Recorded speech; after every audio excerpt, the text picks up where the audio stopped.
해법을 찾는 토론 이슈엔 직설 시작하겠습니다. 산업은행이 대한항공의 아시아나항공 인수 추진을 위해 8천억 원을 투입하기로 했습니다.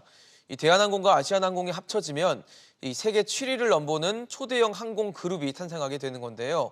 하지만 남아있는 숙제도 만만치 않습니다. 대한항공의 아시아나 인수 어떤 쟁점들이 있는지 오늘 전문가들과 자세히 짚어보도록 하겠습니다. 현대경제연구원 최양호 고문, 상명대학교 경영학부 서지용 교수, 박연미 경제평론가 나오셨습니다. 어서 오십시오. 안녕하세요.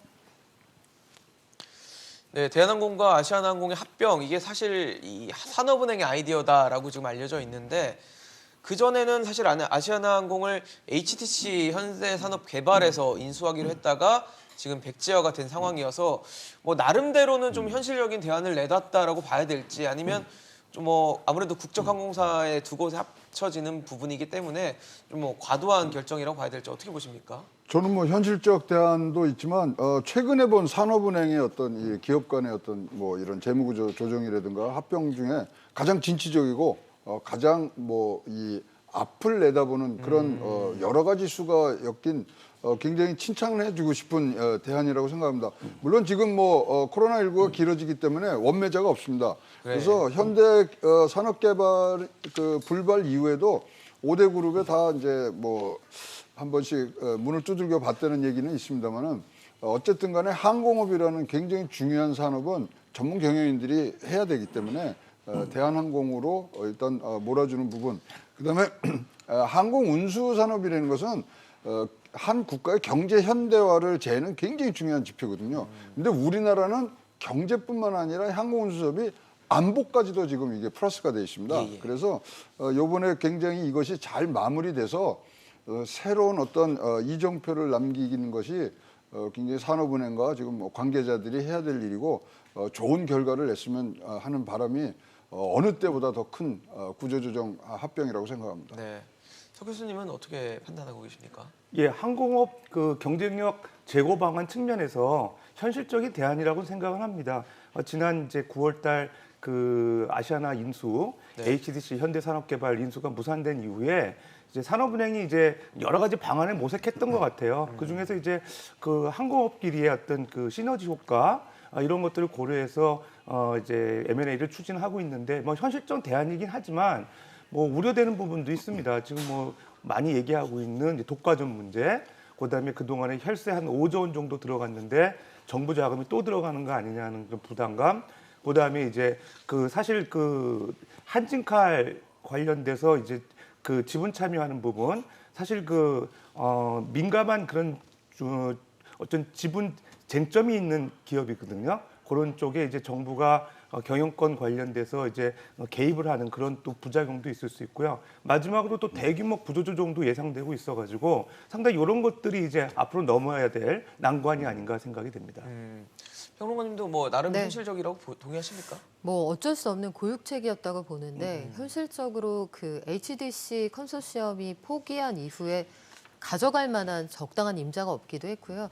원래는 산업은행이 직접 인수해서 경영하는 방안도 고려를 했다고 하는데 항공업 특성상 전문성이 떨어지면 사실 경영 자체가 쉽지 않잖아요. 그렇죠. 그런 문제도 있었을 거고 일자리 문제도 고려를 했을 겁니다. 지금 아시아나항공의 직원이 대략 9천 명 정도 되는데 네네. 물론 구조조정이 필요하겠습니다만 이스타항공이 이미 무너져 있는 상황에서 그렇죠. 추가적으로 대규모 실업 사태를 바라볼 수 없는 상황이었을 거고 사실 뒷단에 있는 제조업 경쟁력 강화 부분도 있어요. 네네. 반도체하고 휴대폰은 비행기에 태워서 수출을 하게 되는데 네. 경기가 살아날 경우에 이 수출길이 막히면 안 되잖아요.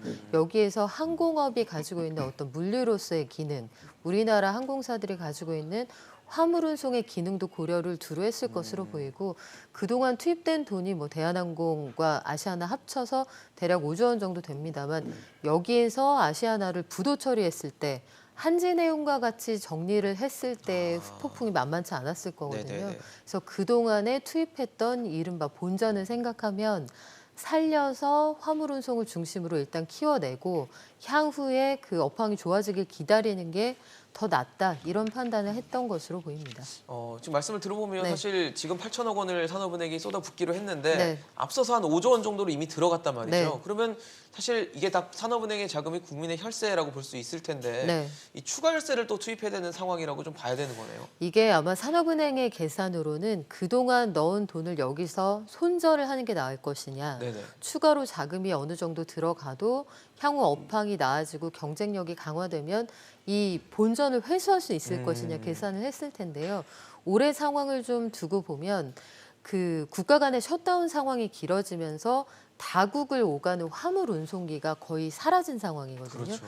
이 시장에서 지금 대한항공하고 아시아나가 2분기 기준으로 각각 대한항공이 한 1,500억 원 정도, 아시아나가 1,100억 원 정도 영업이익을 내고 있는 상황이에요. 그럼 두 회사가 합쳐서 화물 물류로만 연간 기대할 수 있는 수익이 대략 1조 원 정도 되잖아요. 근데 내년에 이제 업황이 좀 나아지고 네. 올해 연말에 당장 블랙 프라이데이나 아니면 크리스마스 운송 수요를 고려하면 네네. 이 물류 수요가 더 늘어날 수 있습니다. 그 정도 물류를 처리할 수 있는 글로벌 항공사가 지금 거의 전무한 상황이거든요. 예. 뭐 단적인 예로 봐서 일본의 아나나 JAL만 해도 분기 적자가 지금 1조 원씩 나고 있는 상황이에요. 그런데 우리는 그래도 화물 쪽으로 빨리 대응을 했고 네네. 어쨌든 백신이 나오고 나면 시장 상황이 좀 좋아질 테니까 산업은행은 아마 그쪽에 업황이 나아지는 쪽에 걸었던 것 같고 이 물류라는 부분 그리고 아까 말씀 한번 해주셨습니다만 안보의 측면도 있기 네네. 때문에 이걸 아마 부도 처리하는 건 굉장히 부담스럽지 않았을까 이런 생각이 드네요. 그 얘기는 산업은행이 나름대로는 뭐 굉장히 막대한 자금을 지금 투입한 상황에서 이 이상의 회수가 가능하다라고 좀 판단했을까요? 그렇죠. 판단하고 지금 현재로 또 추가적인 혈세 투입은 없습니다. 왜냐하면 지금 8천억을 금호산업에 지금 줬고요. 영구채가 3천억에 뭐 한 것을 현물 출자하면 되거든요. 그래서 추가는 없고 그냥 지금 상태로 가면 어떻게 되느냐. 2021년까지 추가로 4조 8천억이 더 양사 체제로 가면 네네. 이것이 소요가 될 것이라는 것이 지금 뭐 명백해지고 있고요. 그러면 이제 기간산업 안정기금에서 나가야 되는데 네네. 이 부분들을 지금 어떻게 할 것인가에 대한 이제 판단들을 하셨을 것 같고요. 근데 이게 왜 제가 이 딜이 좋다 그러냐면 자, 항공사 지금 이렇게 어려움이 네. 코로나19 때문인가 이거에 대한 답을 내려야 돼요. 분명히 이것이 촉발한 점은 있습니다만은 네네. 작년도 보세요. 국적 항공사 2019년대 모두 다 적자입니다. 구조적인 문제가 있었어요. 우리나라가 국적기가 2개 있죠. 그다음에 LCC가 지금 9개까지 이제 늘어날 수 있는 상황인데 인구 1억 명 이하에서 국적 항공사가 두 개를 갖고 있는 나라는 우리하고 대만뿐입니다. 그래서 다 한 개로 줄이고 2000년도 9.11 테러 사건 이후에는 계속적으로 대형 메가 캐리어가 이게 트렌드였거든요. 그래서 경제 규모를 가고 지금 그 사이에 20년 동안에 4번의 세계 1위 항공사가 바뀌었는데 다 인수합병으로 바뀝니다. 그래서 이 트렌드를 맞춰가면서 또 산업 경쟁력까지 생각한 그러니까 사실 요번을 대한항공과 아시아나의 합병이라고 보지 말고 우리나라 항공운수업계의 구조조정의 시발점이라고 생각하는 것이 훨씬 더 우리가 진취적인 그런 뭐 얘기를 할 수 있다고 생각을 합니다. 네, 사실 저희가 오늘 대한항공과 아시아나항공이 합병이 됐을 때 어떤 숙제들이 있을지도 좀 체크를 해보려고 하는데 소비자분들, 특히 시청자분들이 보셨을 때는 두 회사가 합병한다고 하니까 제일 많이 걱정하셨던 게 마일리지였을 거예요. 네, 특히 아시아나항공 마일리지를 갖고 계신 분들은 내 마일리지 없어지는 거 아니야? 어떻게 되는 거지? 이거에 대한 답을 아직 명확히 나오지 않는 상태이다 보니까 이 마일리지가 어떻게 될지가 좀 가장 궁금하신 부분이 아닐까 싶거든요. 예, 소비자 후생 측면에서 마일리지가 언급되는데 사실은 그 통합되면서 줄어들 가능성이 있습니다. 예를 들어서 지금 아시아나항공하고 대한항공이 결합했을 때 물리적으로 일단은 이제 하나의 어떤 독점화된 그 항공 기업이 출전하는 거잖아요. 그렇겠죠. 그러면 이제 소위 말해서 이제 그 가격도 운임 가격도 올라가고 그 아시아나 기존에 쓰던 그 마일리지 고객 같은 경우도 일정 부분 이제 손실을 볼 가능성이 있거든요. 대한항공도 이제 줄여질 가능성이 있고 그래서 소비자 후생 측면에서는 사실 독과점 기업이 나오는 게 좋지 않겠죠. 네네. 그래서 사실 그런 부분들이 좀 우려되는 부분이고요. 그럼에도 이제 글로벌 산업 측면에서 보게 되면 그 인구 1억 명 미만의 국가 중에서 국적 항공기가 이제 1개 이상 되는 나라들은 별로 없습니다. 지금 최 고문님께서 잘 설명해 주셨는데 우리나라, 일본, 대만, 필리핀 정도밖에 없어요. 영국 같은 경우도 사실 그 인구나 어떤 자본 규모에 비해서는 국적 항공기 하나인데요. 브리티시 에어라인 하나 있고요. 그다음에 이제 지금 뭐 독일 같은 경우도 루프트한자, 그다음에 이제 호주의 퀀터스 항공, 그다음에 그 러시아 같은 그런 큰 국가도 아에로플로트라고 이제 국적항공사 하나밖에 없고요. 네네. 그다음에 캐나다도 요즘 우리가 잘 알려져 있는 에어 캐나다, 그거 네. 하나밖에 없거든요. 근데 이제 아까 이제 우리 박연미 앵커께서 말씀을 해주셨고 지금 그 잘하고 일본 그 아나사, 네. 그러니까 그 올 니폰 에어웨이스하고 그다음에 재팬 에어라인하고 이제 결합하는 문제, 합병 문제가 이제 실적이 안 좋을 때마다 사실 일본도 나오고 있는 얘기거든요. 그런 측면에서 보면 글로벌 항공산업 트렌드에서는 M&A가 일반화돼 있고 국적 항공사가 하나 정도 되는 게 우리나라 어떤 인구 구조나 이런 측면에서 맞는 것 같아요. 근데 제가 볼 때 조금 아쉬운 부분이 이제 그 M&A 딜 스트럭처가 조금 논쟁의 소지가 있습니다. 지금 그 삼자 연합이 얘기하고 있는 지금 그 유상증자 관련돼서도 네네. 한진칼의 지금 삼자 배당 유상증자를 통해 가지고 지금 이제 5천억 정도 유상증자를 하잖아요. 네. 그다음에 이제 8천억 투자해 가지고 실제적으로 한 그 3천억 정도는 그 교환사채로 해 가지고 대한항공 기초자산으로 하는 그 지분을 확보하고 5천억이 실제로 이제 그 삼자 배당 유상증자를 하거든요. 근데 이제 삼자연합 측에서는 그게 이제 기존 구주주에 대한 지분권을 희석하는 게 아니냐 그렇게 되죠. 그러니까 지금 8천억 가지고 대한항공이 추진하고 있는 그 주주 배정 그 유상증자에 참여를 합니다. 2조 5천 정도에 참여하게 되거든요. 그러면 그 2조 5천을 가지고 대한항공이 다시 이제 아시아나항공 1조 5천 지분을 회수하고 나머지 한 3천억 정도를 영부채로 이제 보유하게 되거든요. 네네. 그러면 구조가 어떻게 되냐면 지분 구조가 실제로 이제 그 한진칼이 일종의 지주회사 역할이 되고 네네. 그다음에 이제 그 대한항공이 이제 자회사, 네. 그다음에 이제 지금 아시아나항공이 이제 한진칼의 손자 회사가 돼요. 그런 구조인데요. 근데 문제는 뭐냐면 기존에 그 삼자연합 그 예를 들어서 KCG, 네. 그다음에 반도건설, 그 조현아 그 연합, 삼자 전 연합 부회장 있죠. 갖고 주주연합. 부사장 갖고 있던 그 지분들이 지금 한 46% 되는데 41%까지 떨어지거든요. 그리고 나머지 한 그 이제 그 지분을 갖다가 한진칼 그 저기 그 산업은행에 지분 참여하게 되면 10.7% 정도 지분 갖고 있기 때문에 네네. 지금 결과적으로 삼자연합 한 5%, 그 다음에 이제 그 기존 그 반대쪽에 있는 지분 또 한 5% 줄어들어가지고 결국 경영권 희석되는 문제가 생기기 때문에 지금 저 조원태 회장 반대쪽에 있는 삼자 주주연합이 지금 그 반발을 가처분 하고 있죠. 소송까지 내고 네. 있는 상황입니다. 그런 알겠습니다. 문제가 좀 이슈가 되는데 네, 그 문제는 좀 이따 예. 체크를 다시 해볼게요. 하여튼 지금 그런 굉장히 뭐 부분들이 좀 지분- 논란이 될 가능성이 네, 있습니다. 지분 문제가 얽혀 있기 때문에 좀 자세히 봐야 될 것 같고 마일리지요. 마일리지는 네. 공식적으로 발표를 했습니다. 통합 운영하기로. 네, 통합을 하기로 했는데 많은 분들이 걱정하신 게 이제 1대1로 과연 그게 예. 교환이 될 통합 것인가에 비율은 대한 정하기로. 지금 그러니까요. 신용카드사 쓰실 때 1,500원에 1마일이 대한항공이고요. 1,000원에 1마일이 지금 아시아나기 때문에 통합을 하는데 통합 비율을 해서 나갈 거고 그러면은 아시아나 마일리지가 제가 만약에 1,000포인트를 갖고 있다면 나중에 통합됐을 때 1,000포인트가 안 될 확률이 높다는 얘기예요. 그렇죠. 0.75나 뭐 이렇게 낮아지는 가겠죠. 예, 거군요. 1.5대 1이니까 그 부분이고 향후에도 이 부분은 계속 이 소비자들이 쓸 수 있는 편익을 계속 제공하겠다고 이제 공식적으로 발표를 했고요. 예. 그다음에 이제 중요한 게 그거죠. 대한항공은 스카이팀이고 그쵸. 그다음에 항공 연합 아시아나는 있죠. 스타얼라이언스 있죠. 스타얼라이언스이기 스타얼라이언스에 돼 때문에 있는데. 그럼 어디로 갈 거냐? 그거는 지금 정해지진 않았다고는 합니다만은 스카이팀으로 남는 걸로 지금 이 뭐 내부적으로 정리가 되고 있고요. 그 얘기는 아시아나항공이 스타얼라이언스에서 빠져서 빠져서 이쪽으로 오는 거죠. 예, 빠져서 이쪽으로 오는데 사실 스카이팀과 스타얼라이언스의 해외에서의 사용처는 스타얼라이언스가 더 좋습니다. 많죠. 예. 예. 그래서 그 부분도 지금 이렇게 정리는 돼가고 있는 부분이고요. 네네. 이 딜을요 굉장히 어렵게 생각하시면 안 돼요. 한진칼이 네. 금호 산업이 보유했던 아시아나 지분을 갖고 오는 딜로 이해를 하시면 굉장히 쉬워요.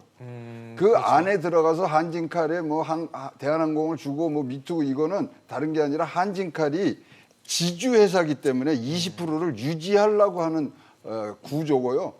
아주 깔끔하게는 뭐 지주회사 간의 이 주고받는 그런 딜로 보시면은 뭐 문제가 없다고 생각합니다. 평론가님, 근데 지금 사실 최 고문님 말씀으로는 일단 마일리지는 1대1 교환이 안 될 것 같다라고 하면 시청자분들 또 걱정하시는 것 중에 하나가 단일 항공사, 네. 국적 항공사가 됐을 때 운임이 오르면 어떻게 할 것인가, 아니면 노선이 혹시 이제 경쟁이 없어지니까 노선이 줄어들면 어떻게 할 것인가에 대한 걱정도 하실 수밖에 없거든요. 일단 노선이 줄어들 것 같지는 않고요. 기본적으로 이 운항하는 취항하는 노선이라는 거는 우리나라하고 상대국의 어떤 면허 산업이잖아요. 그렇죠. 그렇기 때문에 이게 함부로 취소할 수 있는 문제는 아니라서 운항 노선이 줄어들 가능성에 대해서는 크게 염려가 안 되는데 예. 운임이 오를 가능성은 있죠. 예컨대 같은 날 같은 시간대에 편성돼 있었던 미주 노선이 각각 3개씩이었는데 네네. 가격 경쟁력에서 우리를 선택해달라고 구애할 할 필요가 없어지면 운임이 그렇네요. 오를 가능성이 있습니다. 다만 이제 워낙 외항사들과의 경쟁이 좀 치열해져 있는 상황이고 정부 설명도 그래요. 그 외항사들이 가지고 있는 시장 점유율이 대략 한 30%, 그리고 그 국내에서도 그동안 여러 가지 경쟁을 통해서 서비스가 많이 좋아져 왔다. 예, 예. 또한 이번 딜을 통해서 대주주 일가만 혜택을 보는 그런 방식의 M&A는 허용하지 않겠다고 했기 때문에 경영권, 대주주, 뭐 견제 장치 같은 것들을 마련할 것이고요. 운임은 아마 함부로 올리기는 어려울 겁니다. 다만 예. 경쟁 체제가 존재할 때보다야 소비자들에 대한 생각을 하는 그 마음이 좀 줄어들 수 있겠죠. 그러니까요. 이런 부분에 대해서는 우리가 정부도 정부지만 소비자 단체들의 감시와 감독도 분명히 필요할 것으로 보입니다. 근데 경쟁이요. 예. 아까 말씀하신 대로 대한항공과 아시아나뿐만이 아니에요. 그 비행기표가 어떻게 미국 가는 비행기표만 예를 들면 제일 비싼 게 대한항공, 그다음에 아시아나, 그다음에 싱가포르 에어라인, 그다음에 유나이티드거든요. 그러니까 외부에 이 소위 말하는 경쟁자들이 있어요. 그래서 그렇죠. 지금 이제 공정거래에서 얘기하는 게 이두 개가 합치면 국제선은 49% 독과점 걸릴 수 있어 이러는데 네네. 그거를 지금 어떤 식으로 해석을 하냐면요. 국내 한국 출발뿐만 아니라 외국 출발까지 따지면요 20%대로 밑으로 내려와요. 그래서 이 뭐 독과점 부분도 사실 크게 걱정을 안 해도 된다. 이런 얘기들이 지금 나오고 있습니다. 말씀은 사실 두 회사가 결합하게 되면 나중에 공정거래위원회 기업결합 심사를 예. 받아야 될 텐데 이것도 뭐 승인은 무난히 날 거라고 보시는 저는 건가요? 뭐 무난히 날 거라고 생각합니다. 그러니까 국내 출발만 한정을 시키는 그 표본으로 갈 거냐 아니면 해외 출발까지 다 한다 그러면 굉장히 떨어지고요. 국내 출발로 하더라도 예. 지금 뭐 현대차, 기아차 때 뭐 우리 생각을 해보면 회생이 불가능한 회사의 병합은 승인을 해줬거든요. 네네. 근데 지금 뭐 잘 아시겠지만 아시아나항공 이 자체가 1년에 리스료로만 2조 5천억을 내는 지금 아시아나 그다음에 자본 잠식률 53%가 지금 돼 있는 나라. 지금 이게 2년만 되면요. 그냥 누적되면은 자동 상폐까지 상폐예요. 됐죠. 예. 예. 그렇기 때문에 회생 불가능이라고 판정을 하면 이 부분도 문제가 없을 거고요. 또 거기에 따라서 나오는 게 국영화 얘기도 많이 나와요. 그러니까요. 국영화 저는 이 항공 산업이란 자체는 라이센스를 주고 통제를 하는 거기 때문에 이건 벌써 국영화 돼 있는 기업이라고 보이거든요. 그래서 뭐 더 이상의 국영화할 이유가 없는 부분이라서 뭐 국영화라든가 독과점 부분 조금 우리가 기우가 아니겠느냐 생각이 됩니다. 석 교수님 보시기에 어떠세요? 뭐 공정위 승인 무난히 받을 수 있을 예, 거라고 보십니까? 결론적으로는 이제 회생 불가 기업으로 이제 아시아나를 평가해가지고 뭐 이제 승인을 해줄 것 같고요. 승인이 안 되더라도 조건부 승인은 가능할 것 같습니다. 예. 그러니까 뭐 기존 노선 정리를 통해서 자산 매각하고 그다음에 이제 뭐 요금 인상을 이제 제한하는 네네. 그런 그 선행 조건을 토대로 해가지고 조건부 승인할 가능성이 있습니다. 근데 그렇게 되면은 이제 대한항공 입장에서 아시아나항공 인수하려고는 메리트가 많이 떨어지겠죠. 그렇겠죠. 실제 지금 대한항공 같은 경우는 미주 유럽 노선이 29개 갖고 있고요.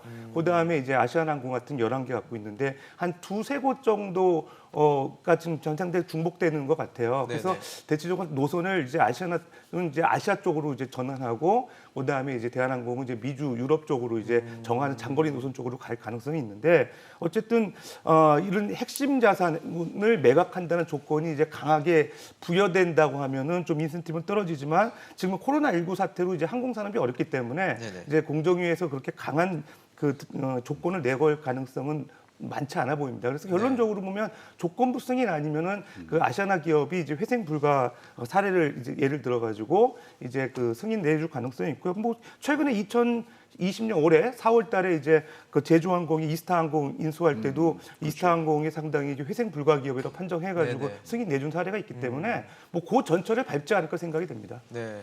사실 지금 뭐 그 대한항공이 아시아나항공을 인수합병하면 굉장히 거대한 항공사, 특히 뭐 운임, 화물까지 합쳐서 한 세계 7위까지도 넘볼 수 있는 항공사가 될 거라고 하는데 많은 분들이 우려하는 게 혹시 독이 든 성배가 되면 어떡하나라는 또 우려를 할 수도 있거든요. 아까 최고분이 말씀대로 자본 잠식률이 지금 뭐 한 56% 정도 되고 그다음에 부채 비율도 한 2,200%, 2,300%의 아시아나항공이 육박하는 지금 부채 비율을 갖고 있기 때문에 이걸 먹었다가 혹시 탈이 나면 어떡하나에 대한 우려도 나올 수 있을 것 같아요. 일단 기본적으로 이번 딜이 성사되는 배경은 정부의 강력한 의지예요. 그리고 주채권단의 그 주채권은행이 산업은행이잖아요. 그렇죠. 산업은행은 모든 금융권이 지원을 하다 안 될 때 이 큰 기업을 살려주는 이른바 소방수 역할을 할 때 등판하는 구원투수 역할을 예. 합니다. 그런데 산업은행이 들어가서 조원태 씨하고 딜을 해서 이걸 인수하도록 했다. 여기까지 이제 큰 그림을 그렸다는 건 정부가 어떻게든 이 기업을 살리겠다는 의지가 있는 거거든요. 그렇다면 일단 단기 부채, 단기에 갚아야 되는 게 양사 합쳐서 한 10조 원 정도 되는데 여기에서는 사실 그 장기 부채를 바꿀 수 있는 방법은 여러 가지가 있어요. 정부가 보증을 설 수도 있고 추가로 현물 혹은 현금 투자를 할 수도 있고 뭐 산업은행이 얼마든지 지원할 수 있는 방안이 있는 셈이고요. 예. 또 다행인 것은 자력갱생할 수 있는 여지들이 좀 있단 말이죠. 그 앞서 말씀드린 것처럼 아시아나의 경우에는 올해 2분기에 6분기 만에 흑자 전환을 했습니다. 네네. 화물을 실어 날라서요. 대한항공도 마찬가지고 화물 운임 자체가 지난해 10월하고 비교할 때 1년 사이에 한 80% 정도 올랐거든요. 그래서 돈을 벌어들이고 있다는 점 그리고 향후에 그 규모의 경제를 통해서 중복되는 인력이나 노선을 정리함으로써 나타날 수 있는 경쟁력 이런 것들 고려하면 네. 해외에도 사례가 워낙 많습니다. 2004년에 에어프랑스와 네덜란드 국적기인 KLM의 사례가 있고요. 그 이후에도 미국 안에서 뭐 델타 등 여러 대형 항공사들이 M&A를 통해 살아남은 사례들이 있거든요.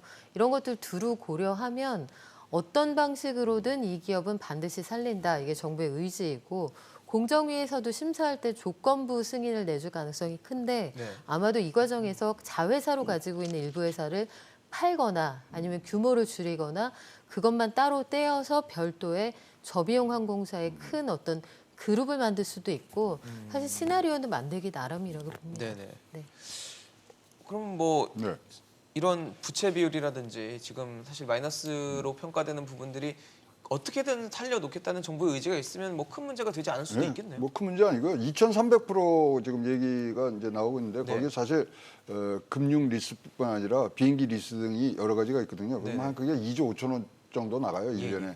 근데 지금 아시아나를 완전히 지금 한 번에 경영 정상화하는 데는 4조 정도가 최소 들어갑니다. 근데 아까 우리 박연미 평론가가 지적해 주듯이 정부에서 보증을 서주면 금융 리스 이런 거 조금 미룰 수 있고요.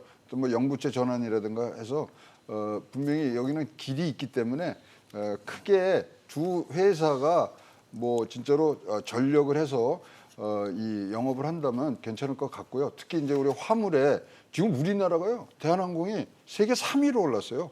화물에 관해서. 아, 화물로요? 네. 그리고 그만큼 이제 흑자가 나는 부분들이 이제 생겼기 때문에 예. 괜찮고요. 지난 우리가 3번의 항공업계에 지금 큰 위기가 있었습니다. 9.11 테러 사건, 이라크 전쟁, 그다음에 금융위기인데 네. 이연적 폭발 수요가 2년 후에 옵니다.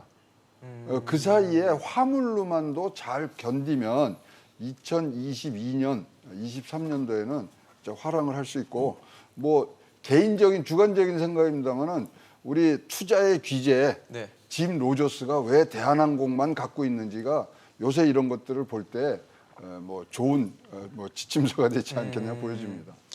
그렇군요. 사실 근데 두 회사가 이제 합병을 한다라고 하면은 뭐 아시아나항공은 이제 인수가 되는 입장이니까 그렇다 치고 대한항공, 그러니까 인수 주체인 대한항공도 구조조정이 불가피하다는 얘기가 있어요. 아시아나항공은 뭐 객실 승무원 같은 경우는 대규모 감축까지도 예상이 된다는 얘기가 있고요. 예. 그러니까 두 회사 다 구조조정을 피할 수 없는 예, 건가요? 인력 구조 조정이 불가피할 가능성이 있습니다. 노선 구조 조정은 어차피 예정돼 있고요. 예, 예. 지금 이제 대한항공 같은 경우는 그 뭐 조종사, 그다음 정비사, 뭐 객실 승무원까지 포함해서 한 18,000명 정도 네네. 되는데 그 중에서 한 70% 정도가 지금 코로나19 때문에 이제 휴직하고 있는 상황이고요. 그다음에 아시아나항공 같은 경우도 한 9,000명 되거든요. 네네. 그럼 한 27,000명 정도 직원 중에서 실질적으로 이제 중복되는 그 역할하는 분들에 대해서는 이제 구조조정될 가능성이 있죠. 네네. 그러니까 실제로도 이제 노조에서도 그거 갖고 지금 반발하고 있는 거거든요.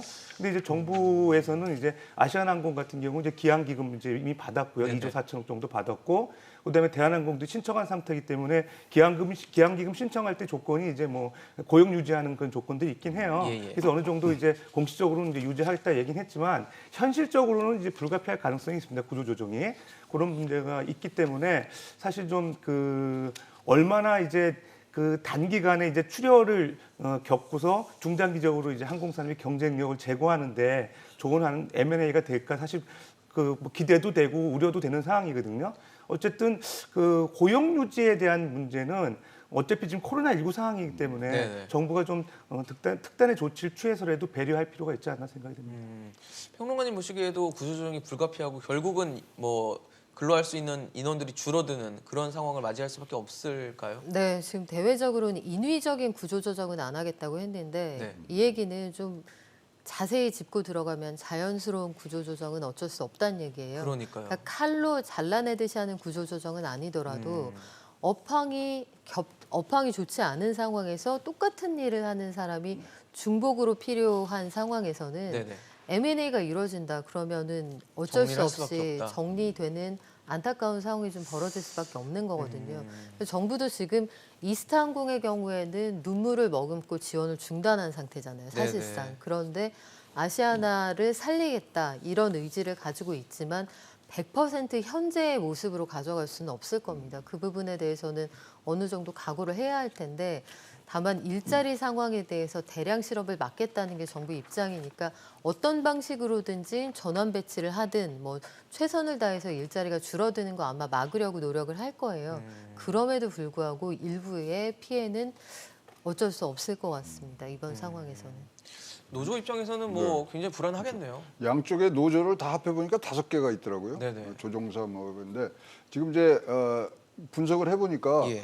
이 간접 인력들 그러니까 이제 뭐 여기서 그러니까 오버헤드로 겹치는 부분들이 800명에서 1000명 정도가 지금 나와요. 그러면 이 부분에 대한 어떤 조정이 돼야 되는데 사실 뭐 아픈 얘기입니다만은 구조조정 없는 M&A는 그거는 진짜 뭐 의미가 없거든요. 네네. 그거는 진짜로 불타는 얼음이에요. 이게 양 쪽이 다 성립이 못 되니까 아까 이제 박윤 평론가가 굉장히 좋은 아이디어를 주셨는데 사실 지금 내부에서 모두 생각하냐면 MRO 쪽은 빼서 독립법인으로 지금 설립을 하려고 생각을 하고 있습니다. 그래서 그런 등등의 여러 가지 방법이 있기 때문에 네. 일단 구조조정이 없다 뭐 이렇게 자꾸 말씀하시고 구조조정이 있는데 최소화하겠다 이 말이 더 정직한 말이라고 생각을 합니다. MRO를 뺀다는 거 항공 정비 쪽은 아예 따로 정비 법인을 쪽이나 만든다는 얘기인가요? 예, 그다음에 이제 뭐 양쪽 회사들이 지금 사실 그 뭐 기내식 같은 네네. 것들 지금 그 뭐 외부에서 받고 또 없애고 그런 부분인데 그걸 만들어서 그쪽으로 보낸다든가 등등 여러 가지 좀 뭐 이 부분들은 진짜 대한항공이 노하우가 첩첩히 쌓여 있는 회사이기 때문에 저는 뭐 분명히 이 위기를 넘어가는데 슬기로운 지혜를 낼 거로 생각하고요. 네. M&A 구조조정 없는 M&A 하려고 뭐 겉으로라도 얘기를 하지 마시고 아픈 부분은 아프게 얘기를 하셔야 된다고 생각합니다. 네.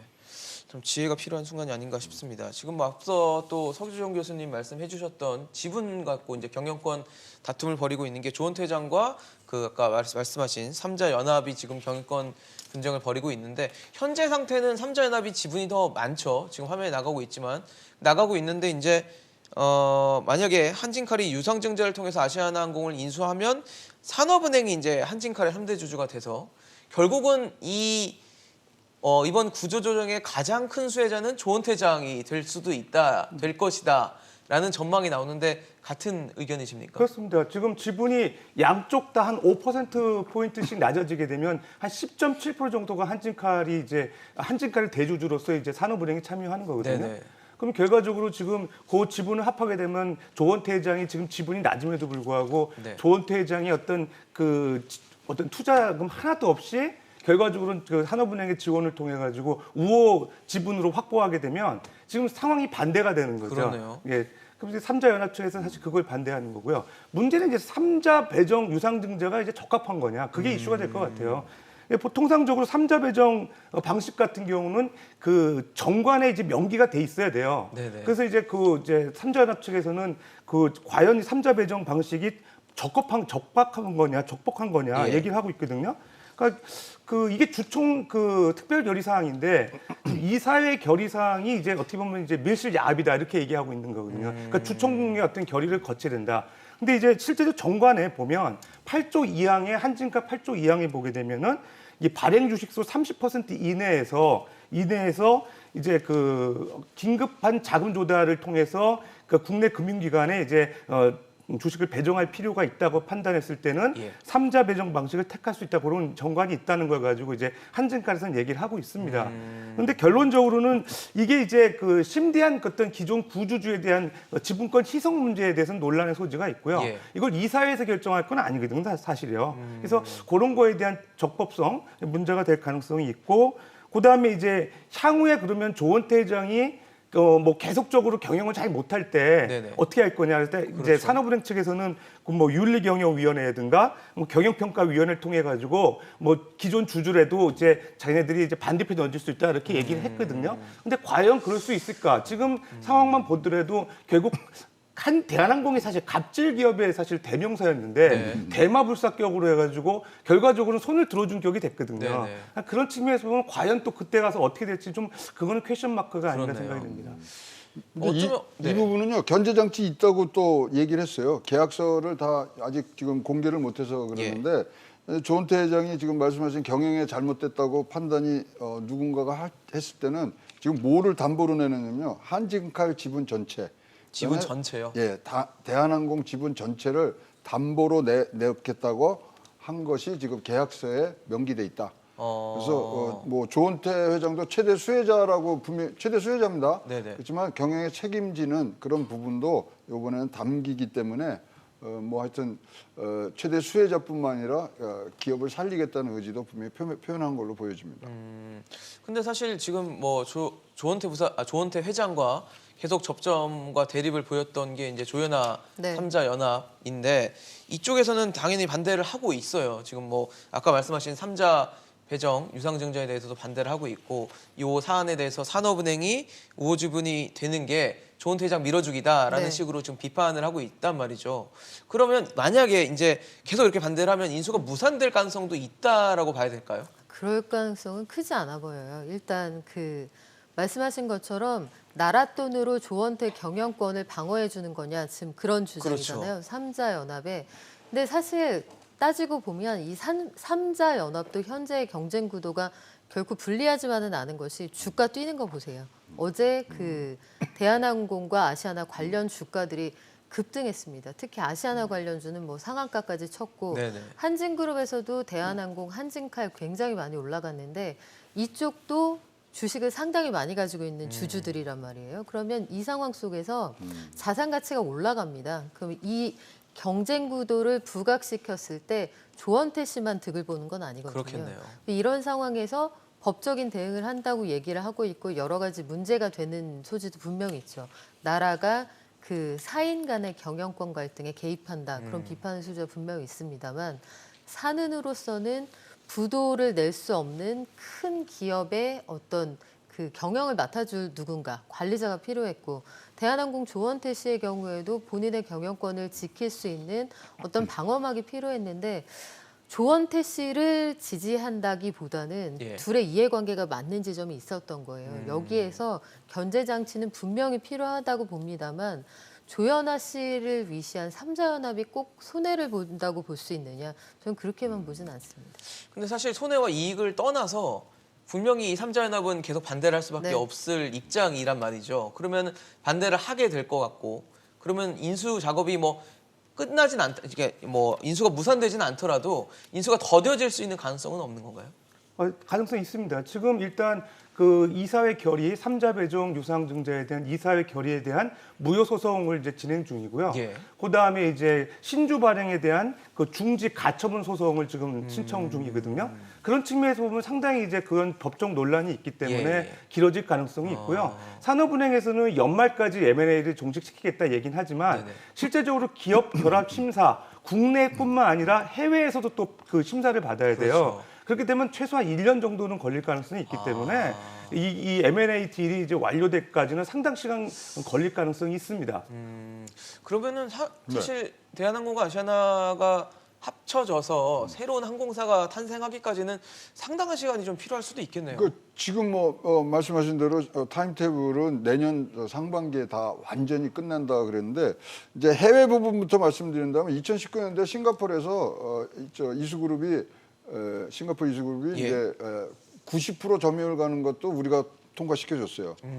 등등 국제대에서는 문제가 안 되고 국내에는 아까 그런 이 독과점 문제를 어디 기준으로 할 거냐 해서 그 부분들이 금방 이제 넘어갈 건데 예. KCGI 이거는 조은태 회장의 오롯이 자기 목입니다. 거기랑 설득하고 얘기하고 넘어가고 이러는 부분들이지.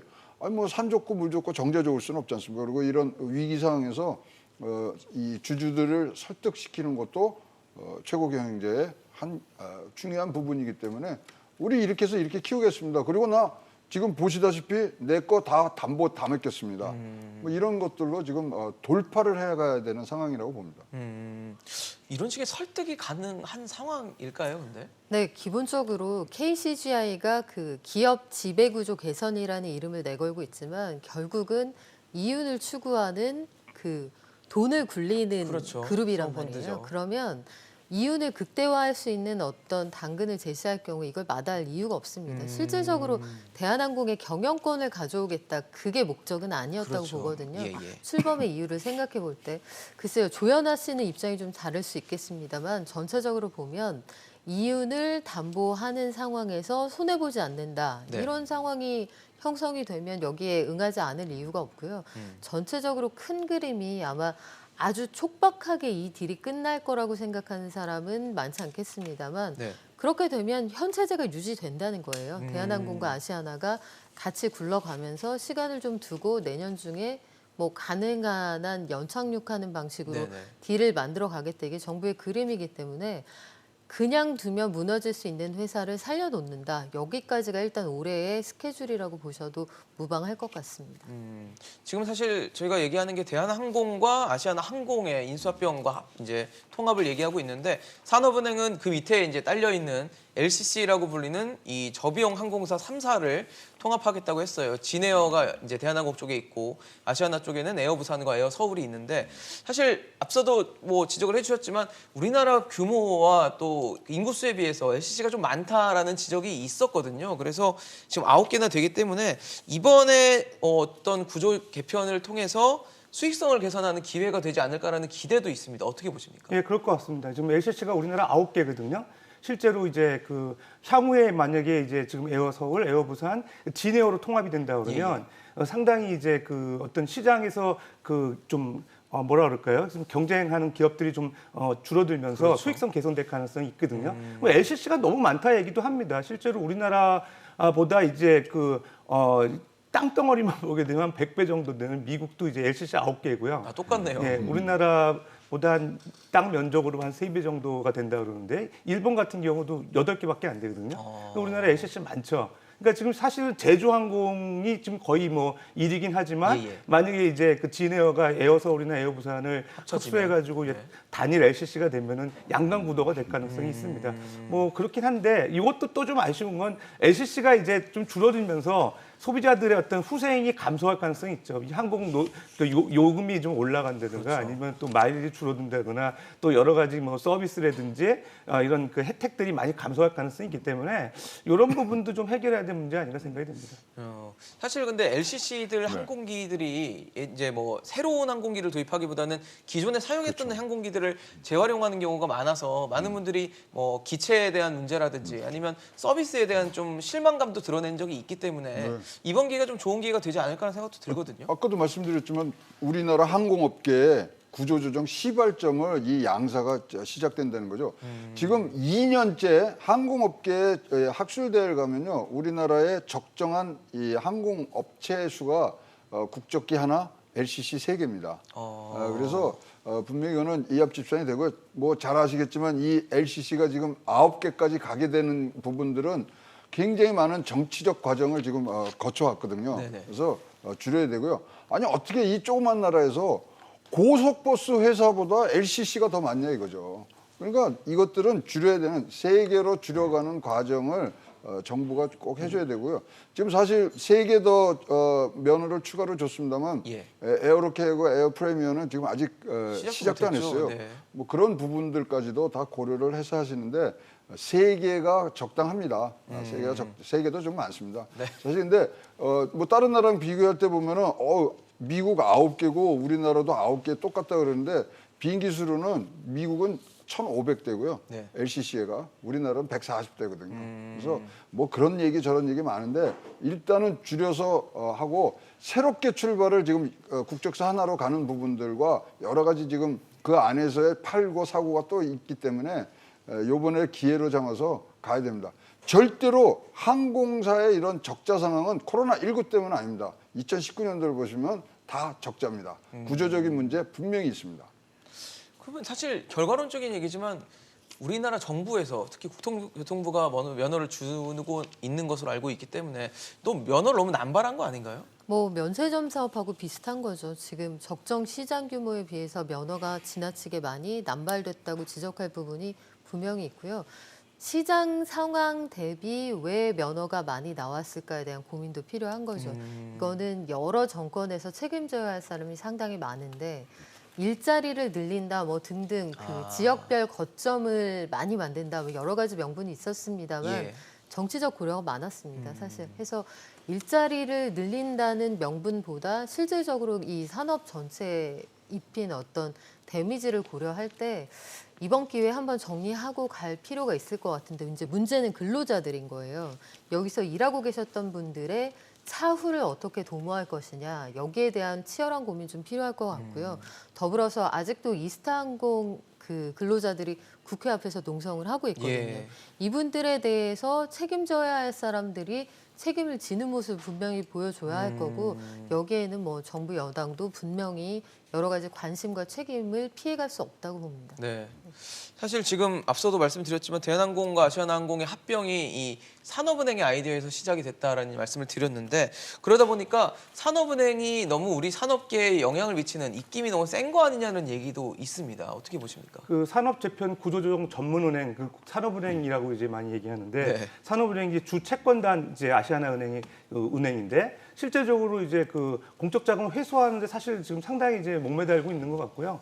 그런 상황에서 이제 M&A에 대한 현실적 대안이 나왔기 때문에 결론적으로 보게 되면은 그 이제 공적 자금 회수하고 가지고 지금 지난번에 HDC 그 현대산업개발 그 인수 무산된 이후에 빨리 조기에 자금 회수하는 데는 가장 수혜자로서 산업은행이 생각이 되고요. 그 다음 이제 대원항공의 조원태 씨 그 어떤 그 경영진들 상당히 혜택을 보는 그런 상황이죠. 결론적으로 이제 산업은행이 앞으로도 이제 뭐 구조조정과 관련돼서 직접적으로 이제 공적 자금 넣고 그거 회수하고 이런 역할을 많이 할 가능성이 있어요. 그렇기 때문에 어쨌든 그 산업은행이 이번 딜에서는 최대 수요자라고 볼 수 있고요. 그렇게 되면 기존 어떤 기업들, 산업은행에 이제 돈을 빌린 기업들 같은 경우는 산업은행에 대해서 상당히 이제 저자세로 뭐 기업 경영이나 이런 쪽에 운신의 폭이 줄어들 가능성이 있고 산업은행의 앞으로의 또 뭐 전망은 다른 얘기긴 하지만 예. 이제 구조조정 전문은행으로 가는 게 아닌가라는 또 우려감도 들고 있습니다. 예. 네. 어떻게 보세요? 뭐 산업은행 입김이 너무 세지려면 직접 인수를 했겠죠.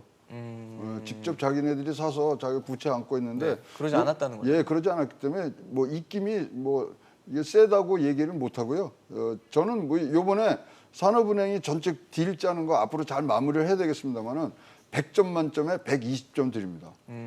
아까 처음에 말씀하신 평가랑 진취적인 수라고 말씀하셨거든요. 네, 굉장히 뭐 잘 짜였고요.